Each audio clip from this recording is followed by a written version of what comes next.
평창 동계올림픽이 끝나고 이어서 장애인 올림픽이 열리고 있습니다. 아무래도 관심이 좀 덜한 것 같습니다. 정상인들하고는 다른 규칙을 가지고 장애인들이 역시 올림픽을 합니다.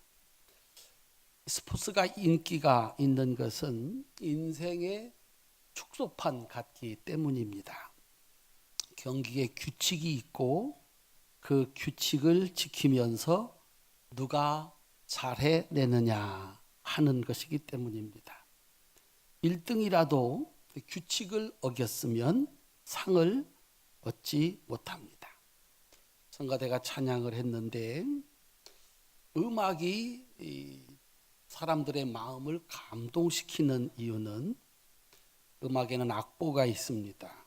그 악보를 지키는 것이 먼저입니다. 그래서 맞느냐 틀리느냐를 바로 전문가들은 알 수가 있습니다. 음이 틀렸다. 악보를 지킨 다음에는 그 곡에 담겨진 의미까지 전달을 해야 됩니다. 그럴 때 감동적인 음악이 되는 것입니다. 인생도 마찬가지입니다. 세상에 태어나 봤더니 아버지가 계시고 어머니가 계십니다. 그 가정에 규칙이 있습니다. 그리고 그 가정에서 바라는 바 소원이 있습니다. 거기에 맞게 아버지 어머니의 뜻을 따라서 잘 살면 아버지 어머니의 유산을 물려받게 됩니다. 학교를 갑니다. 학교에 가면 규칙이 있습니다. 그 규칙을 지켜가면서 누가 공부를 더 잘하느냐에 따라서 그의 진로가 결정이 됩니다. 회사를 갑니다. 학교를 졸업하고 회사를 가면 회사에 규칙이 있습니다. 그 규칙을 지켜가면서 회사가 주는 과업을 수행해야 됩니다. 잘 해내면 승진도 하고 출세도 하고 영광을 얻게 됩니다. 잘 해내지 못하면 상이 없습니다. 잘 해냈는데 법을 어기면 모든 것을 빼앗기게 됩니다. 나는 그런 게 싫다. 그래서 자기가 사업을 시작하는 분들이 있습니다. 이걸 자영업이라고 그럽니다. 내 마음대로 하고 싶다. 그런데 가게 하나 조만하게 내도 거기 자유가 있을까요? 노는 날 정해져 있고 몇 시부터 몇 시까지 일을 한다. 이렇게 정해져 있습니다. 만약에 그 시간에 나타나지 않으면 그 가게는 손님을 얻을 수가 없습니다. 직장은 내가 아프면 누구라도 대신할 수 있어서 휴가라도 갈 수가 있는데 자영업은 내가 아파가지고 한 달, 두 달 못 나가면 그 사업은 문을 닫아야 됩니다. 그래서 나는 누구 밑에 있는 게 싫어서 자유롭게 일을 하고 싶다 해서 자영업을 시작하면 망하는 경우가 많습니다. 건강에 법이 있습니다. 먹으라는 것이 있고 먹지 말라는 것이 있습니다. 하라는 것이 있고 하지 말라는 것이 있습니다. 그걸 지켜서 하면 건강하게 살아갈 수가 있습니다. 그런데 그걸 어기고 나면 이유는 여러 가지입니다. 하라는데 하지 않는 이유, 하지 말라는데 굳이 하는 이유는 1000가지도 되고 10,000가지도 될 것입니다. 그런데 결과는 똑같습니다. 하면 바라는 바 소원이 이루어지고 하지 않으면 안 되는 것입니다. 법을 어겨서 배가 가라앉았습니다. 대통령이 그 시간에 그 자리에 없었다고 해서 파면을 당했습니다. 사람의 일생은 규칙을 지키면서 그 주어진 과업을 수행하는 것입니다. 왜 규칙을 어겼느냐? 법을 어겼느냐? 이유는 천 가지 만 가지가 되지만 판결은 똑같습니다. 그 귀한 자리에서 해서는 안 되는 일을 한 사람들의 몰락을 우리들은 보고 있습니다. 이것이 우리 인생이 살아가는 삶이고 현실입니다. 열왕기서의 본래 히브리어 이름은 왕들입니다. 열왕기서는 원래 상하로 나누어져 있는데 지금은 나누어져 있는데 원래는 한 권입니다. 열왕기 왕들이라고 하는 명칭에 맞게 솔로몬 왕부터 마지막 유다 시드기야 왕까지 남쪽 유다의 20명의 왕, 북쪽 이스라엘의 20명의 왕들의 이야기입니다. 열왕기를 기록한 목적은 단순히 이 히브리 민족의 역사적인 사실을 기록하는 것이 아니라 이스라엘 역사 40명의 왕들의 이야기를 통해서 왕이 세상의 주인이 아니라 하나님이 세상의 주인이라는 사실을 가르쳐 주고 있는 것입니다. 하나님께서 정한 법이 있습니다. 그 법을 지키면, 그 법에 자신을 맞추면 하나님은 누구라도 축복을 하십니다. 그런데 그 법을 어기면, 그 규칙을 어기면 그가 누구라도 저주를 받습니다. 그것을 이 40명의 왕들을 통해서 가르쳐 주고 있는 겁니다. 오늘 본문을 공동 번역, 좀 쉽게 번역된 번역으로 다시 한번 우리가 읽어보도록 하겠습니다. 열왕기상 9장 4절부터 9절까지입니다. 함께 읽겠습니다. 내가 내 아비 다윗처럼 충성스러운 마음으로 내 앞에서 바르게 살고 내가 일러준 모든 계명을 지켜 나가며 내 법과 의식을 따르면 나는 이스라엘을 다스리는 너의 왕좌를 영원히 지켜주리라. 내가 내 아비 다윗에게 이미 약속한 대로 너의 자손이 끊이지 아니하고 이스라엘 왕좌에 앉게 하리라. 만일 너나 너의 자손이 나를 따르지 아니하고 등을 돌리거나 너에게 일러준 명령과 법을 지키지 아니하고 다른 신을 받들어 섬기거나 예배하면 나는 내가 준 땅에서 이스라엘을 끊을 것이고 성별하여 나의 것으로 삼은 이 전을 내 앞에서 버릴 것이다. 그러면 이스라엘 여러 나라들 사이에서 한갓 속담거리와 웃음거리가 되고 말리라. 그리고 이 전은 돌무더기가 되어 지나가는 사람마다 놀라고 쉬쉬하며 이렇게 물을 것이다. 어찌하여 야훼께서 이 땅과 이 전을 이처럼 황폐하게 하셨을까? 그러면 누군가가 대답하리라.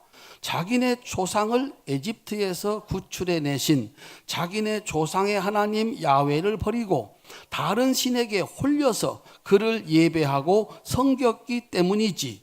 그래서 야훼께서는 이 온갖 재앙을 그들 위에 내리셨다네. 아멘.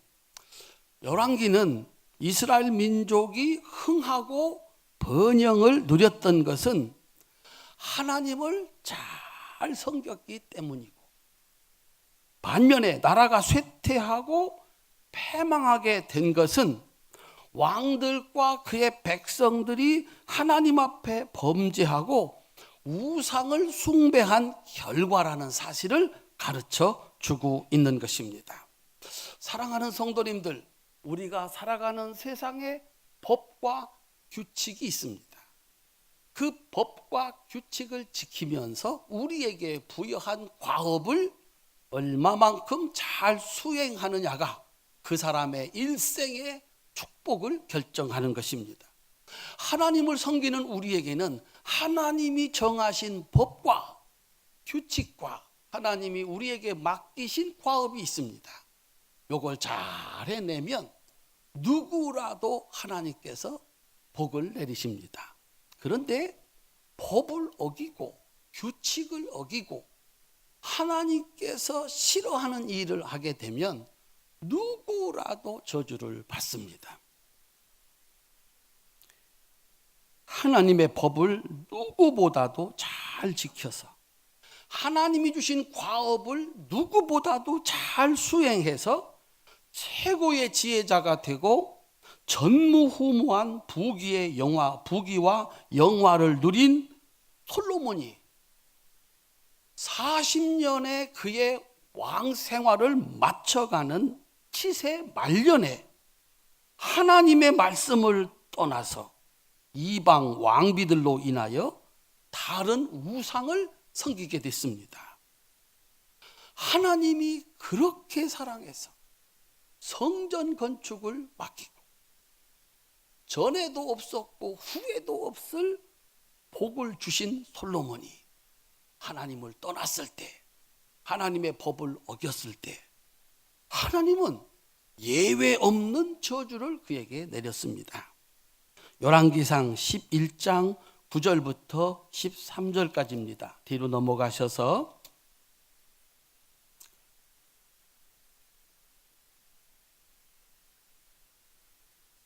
열왕기상 11장 9절부터 13절 함께 읽겠습니다. 솔로몬이 마음을 돌려 이스라엘의 하나님 여호와를 떠나므로 여호와께서 그에게 진노하시니라.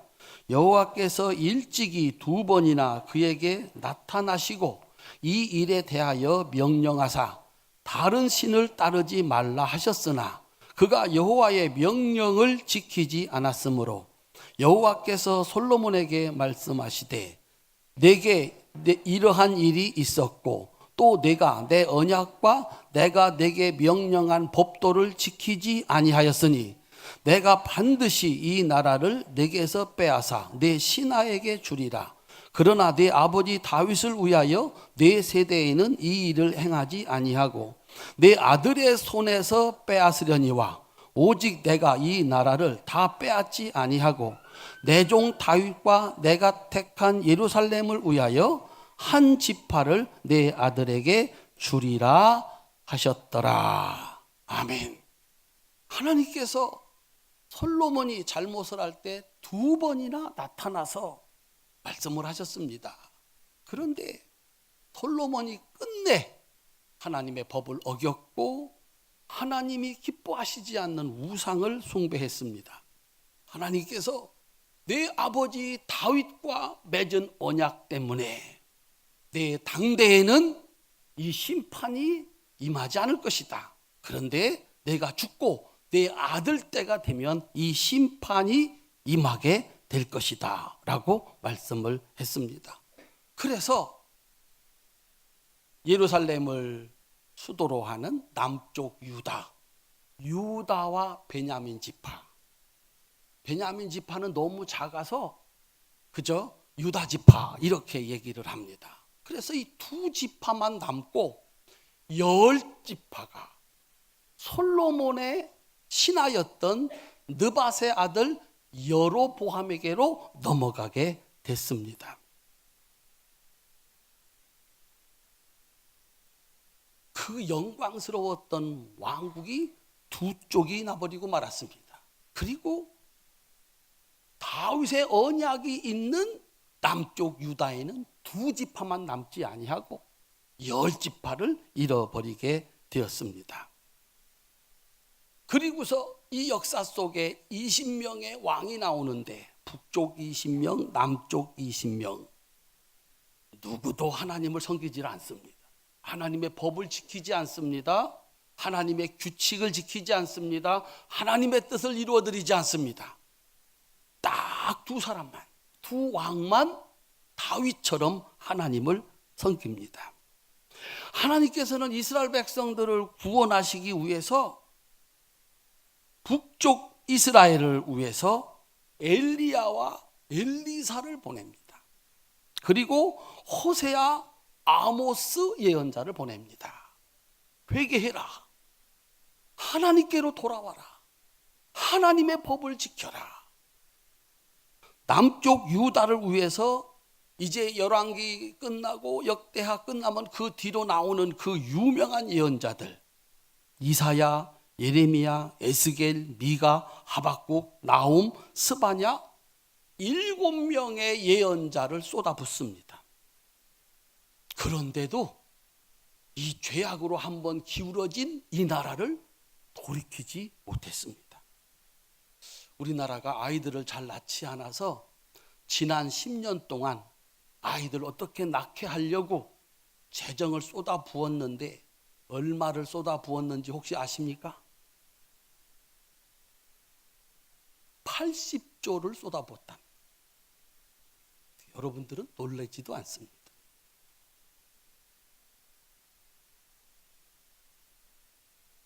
800억, 8천억이 아니라 80조를 쏟아 부었답니다. 그런데도 출산율이 오르지 않습니다. 어떻게 우리 성도님들 국가에서 돈을 많이 주면 애를 낳으시겠습니까? 안 낳겠다. 죄가 그렇게 무서운 겁니다. 남쪽과 북쪽에다가 11명의 예언자를 쏟아붓고도 그 죄를 막지 못했습니다. 우리들은 생각을 합니다. 하나님이 나타나서 역사하면 돌이키겠다, 믿겠다. 엘리야는 하늘에서 불을 내렸습니다. 3년 6개월 동안 하늘을 닫기도 하고 그 하늘을 열기도 했습니다.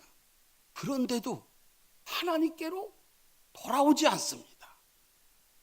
11명의 예언자를 쏟아붓고도 이스라엘 백성들을 회개시키는데 실패했습니다. 죄가 그렇게 무서운 것입니다.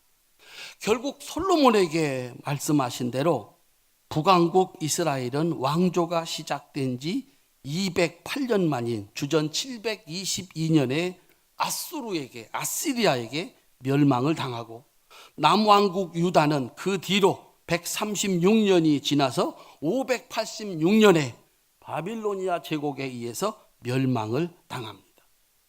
하나님은 충분한 기회를 주셨습니다. 이 예언자들을 보내서 가르치셨습니다. 그런데도 돌이키지 않았습니다. 죄값은 온전히 죄를 지은 자들의 몫인 것입니다.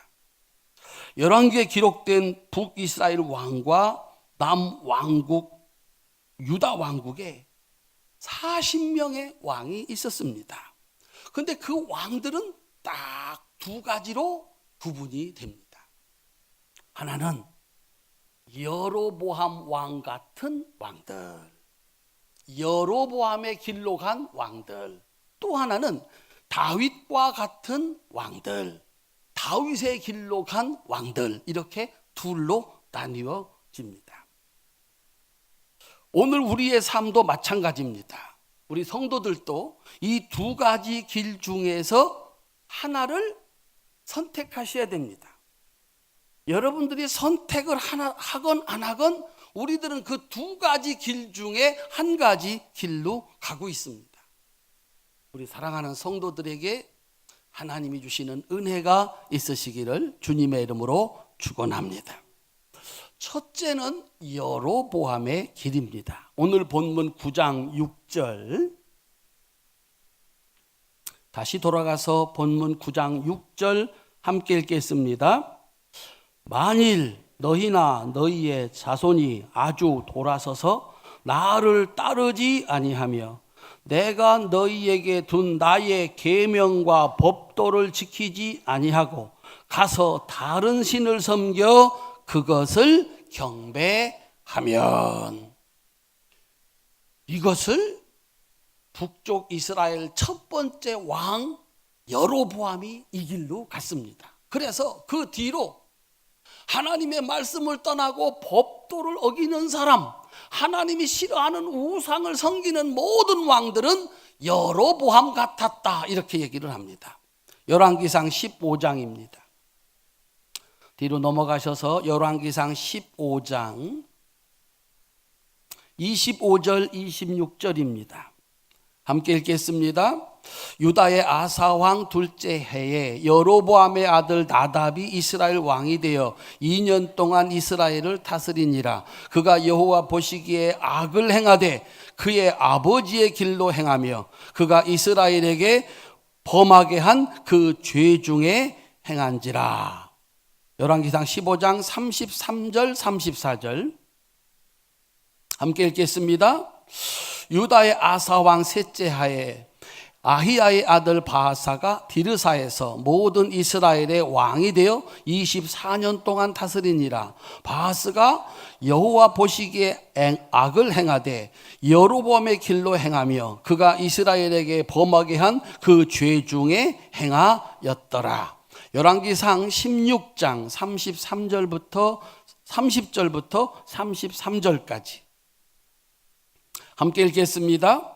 오므리의 아들 아합이 그의 이전의 모든 사람보다 여호와 보시기에 악을 더욱 행하여 느밧의 아들 여로보암의 죄를 따라 행하는 것을 오히려 가볍게 여기며 시돈 사람의 왕 엣바알의 딸 이세벨을 아내로 삼고 가서 바알을 섬겨 예배하고 사마리아에 건축한 바알의 신전 안에 바알을 위하여 제단을 쌓으며 또 아세라상을 만들었으니 그는 그 이전에 이스라엘 모든 왕보다 심히 이스라엘 하나님 여호와를 노하시게 하였더라. 아멘. 여로보암의 길로 갔다. 여로보암의 길로 가서 이스라엘 백성들을 죄 중에 빠지게 했다. 여로보암의 죄가 뭔가? 열왕기상 12장 25절부터 33절까지입니다.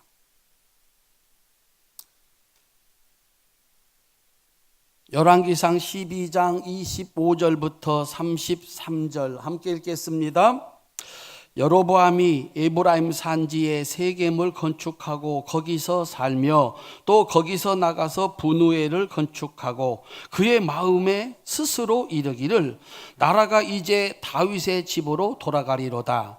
만일 이 백성이 예루살렘에 있는 여호와의 성전에 제사를 드리고자 하여 올라가면 이 백성의 마음이 유다 왕된 그들의 주 르호보암에게로 돌아가서 나를 죽이고 유다의 왕 르호보암에게로 돌아가리로다 하고 이에 계획하고 두 금송아지를 만들고 무리에게 말하기를 너희가 다시는 예루살렘에 올라갈 것이 없도다. 이스라엘아 이는 너희를 애굽 땅에서 인도하여 올린 너희의 신들이라 하고 하나는 베델에 두고 하나는 단에 둔지라.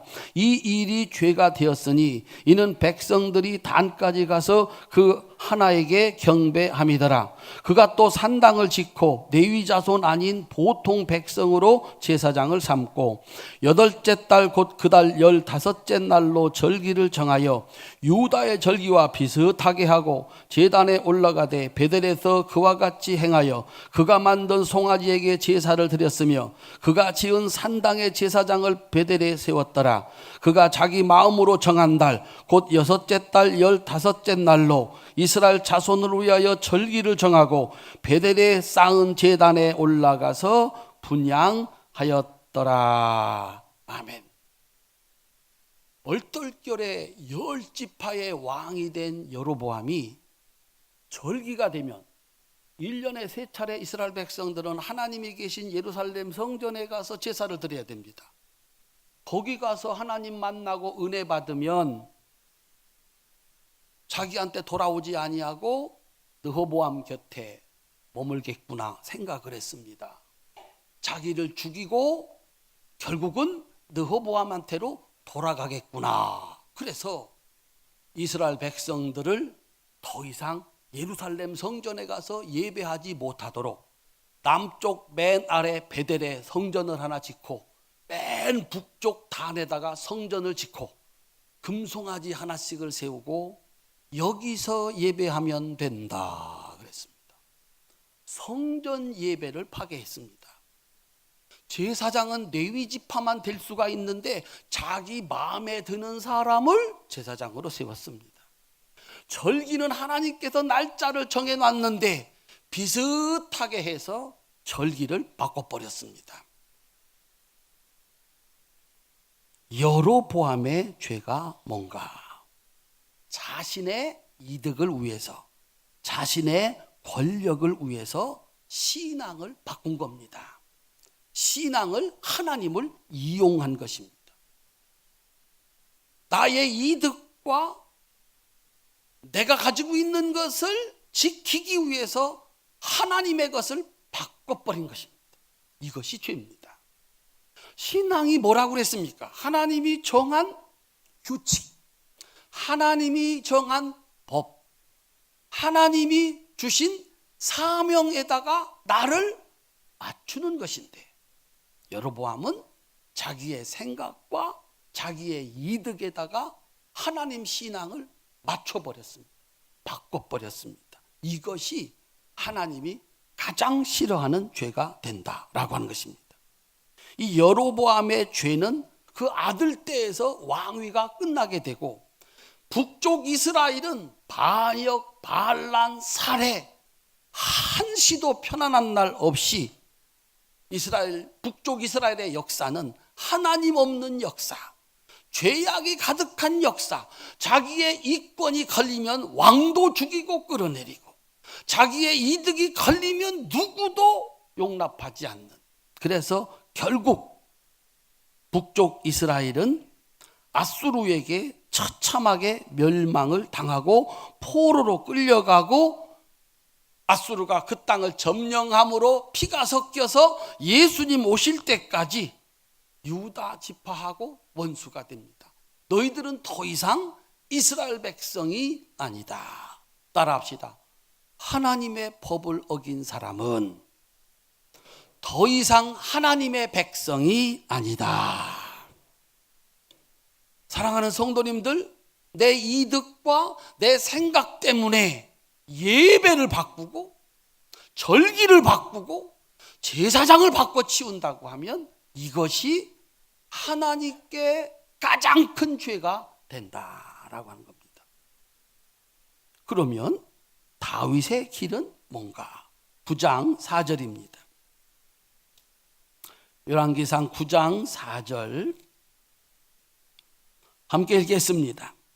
내가 만일 내 아버지 다윗이 행한같이 마음을 온전히 하고 바르게 하여 내 앞에서 행하며 내가 내게 명령한 대로 온갖 일에 순종하여 내 법도와 율례를 지키면. 열왕기상 2장 앞으로 넘어가셔서 1절부터 3절까지입니다.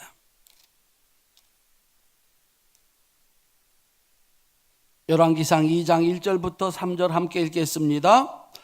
다윗이 죽을 날이 임박하매 그의 아들 솔로몬에게 명령하여 이르되 내가 이제 세상 모든 사람이 가는 길로 가게 되었노니 너는 힘써 대장부가 되고 네 하나님 여호와의 명령을 지켜 그 길로 행하여 그 법률과 계명과 율례와 증거를 모세 율법에 기록된 대로 지키라. 그리하면 네가 무엇을 하든지 어디로 가든지 형통할지니라. 큰 소리로 아멘 합시다. 하나님이 가르쳐준 계명과 율례와 법도를 따라합시다. 기록된 대로 바꾸지 말고 지켜라. 그리하면 네가 어디로 가든지 무엇을 하든지 형통하리라. 다윗의 길은 하나님이 정한 규칙, 하나님이 정한 방법, 하나님이 명령하신 일을 바꾸지 말고 내 생각을 따라, 내 이득을 따라 바꾸지 말고 지켜라. 그리하면 하나님께서 어디로 가든지 무엇을 하든지 형통하게 하고 너의 왕위를 영원토록 이어주겠다라고 하는 말씀입니다. 40명의 왕 중에서 이렇게 산 왕이 단 2명입니다. 열왕기하 18장 뒤로 넘어가셔서 열왕기하 18장 3절부터 8절까지입니다. 함께 읽겠습니다. 히스기야가 그의 조상 다윗의 모든 행위와 같이 여호와께서 보시기에 정직하게 행하여 그가 여러 산당을 제거하며 주상을 깨뜨리며 아세라 목상을 찍으며 모세가 만들었던 놋뱀을 이스라엘 자손이 이때까지 향하여 분향함으로 그것을 부수고 누후스단이라 일컬었더라. 히스기야가 이스라엘 하나님 여호와를 의지하였는데 그의 전후 유다 여러 왕 중에 그러한 자가 없었으니 곧 그가 여호와께 연합하여 그에게서 떠나지 아니하고 여호와께서 모세에게 명령하신 계명을 지켰더라. 여호와께서 그와 함께 하심에 그가 어디로 가든지 형통하였더라. 저가 아수르 왕을 배반하고 섬기지 아니하였고 그가 블레셋 사람들을 쳐서 가사와 그 사방에 이르고 망대에서부터 견고한 성까지 이르렀더라. 아멘. 히스기야의 아버지가 아하스입니다. 아하스 왕인데 이 왕은 가나안 사람들의 우상을 섬겼고 여호와의 성전에 아수르의 우상 제단을 세우기까지 했습니다. 히스기야가 왕이 돼가지고 아버지 하던 것을 싹 치워버렸습니다. 우상을 다 치워버리고 잃어버린 유월절을 다시 지키고 성전 봉사 제도를 정비를 했습니다. 모세가 광야에서 뱀에 물려서 백성들이 죽어갈 때 하나님께서 구리뱀을 이렇게 만들어서 달아라. 그걸 쳐다본 사람이 다 나왔습니다. 이걸 지금까지 들고 다녔던 거예요. 이 구리뱀을 쳐다보면 어떤 병이든지 낫는다. 히스기야가 그걸 끄집어내려서 부셔버리면서 느후수단 그랬습니다. 놋조각에 불과하다. 이것이 우리를 축복하는 것이 아니라, 이것이 우리를 고치는 것이 아니라, 따라합시다. 하나님께서 우리를 고치신 것이지 놋뱀이 우리를 고친 것이 아니다. 하나님은 히스기야와 함께 하셨습니다. 어디를 가든지 형통하게 하셨습니다. 두 번째 왕이 요시야 왕입니다. 열왕기하 22장 2절입니다. 22장 2절 함께 읽겠습니다. 요시야가 여호와 보시기에 정직히 행하여 그의 조상 다윗의 길로 행하고 좌우로 치우치지 아니하였더라. 열왕기하 23장 25절 함께 읽겠습니다. 요시야와 같이 마음을 다하여 뜻을 다하여 힘을 다하여 모세의 모든 율법을 따라 여호와께로 돌이킨 왕은 요시야 전에도 없었고 후에도 그와 같은 자가 없었더라. 아멘. 요시야가 어떻게 하나님을 섬겼는지는 열왕기하 23장에 나옵니다. 집에 가셔서 읽으세요. 읽어오신 분들은 눈에 선할 것입니다. 요시야 왕이 퇴락한 성전을 수리하다가 율법책을 발견했습니다. 그 율법책을 읽어보니까 자신과 유다 백성들이 하나님 앞에서 얼마나 큰 죄를 짓는지를 깨달았습니다. 그래서 우상을 다 없애버리고 신접한 자들을 다 몰아내고 유월절을 다시 부활시킴으로 하나님을 기쁘게 한 사람이 요시야 왕입니다.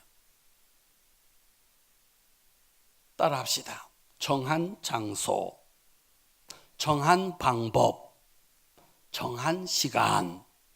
오늘 여기 나온 여러분들은 하나님 말씀을 듣고 그 말씀에 순종하심으로 나는 주인이 아니고 하나님의 종입니다 라고 나오신 거예요.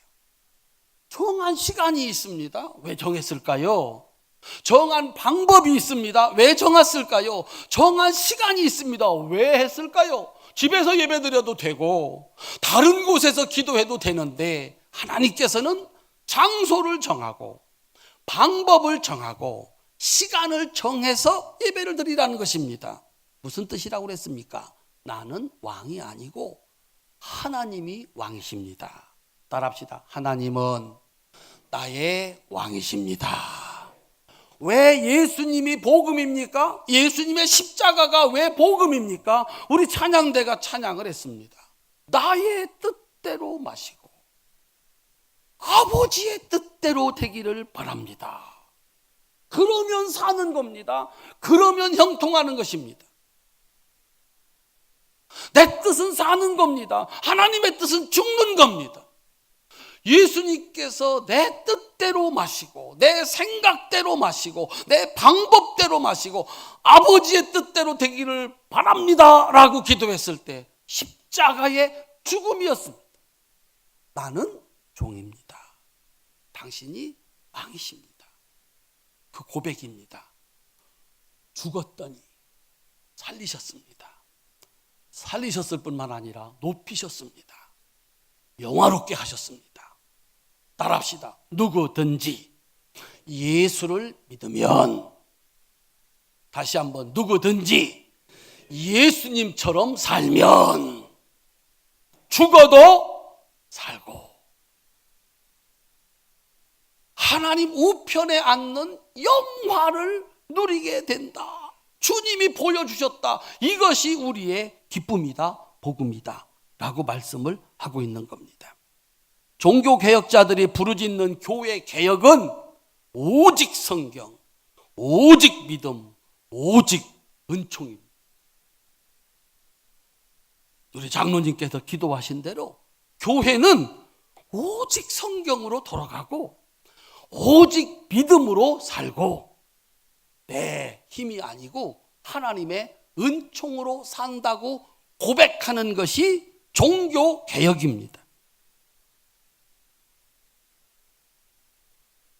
사람이 주인이 아니라 하나님이 주인인 교회. 사람이, 내가 내 인생의 주인이 아니라 하나님이 내 인생의 주인이라고 하는 고백, 이것이 종교개혁입니다. 하지만 히스기야와 요시야의 종교개혁도 11명의 예언자를 쏟아붓고도 이스라엘의 멸망을 막지 못했습니다. 죄가 그렇게 무서운 것입니다. 내 마음대로 산다는데, 내 육체가 원하는 대로 하는 게 얼마나 좋습니까? 법이 있습니다.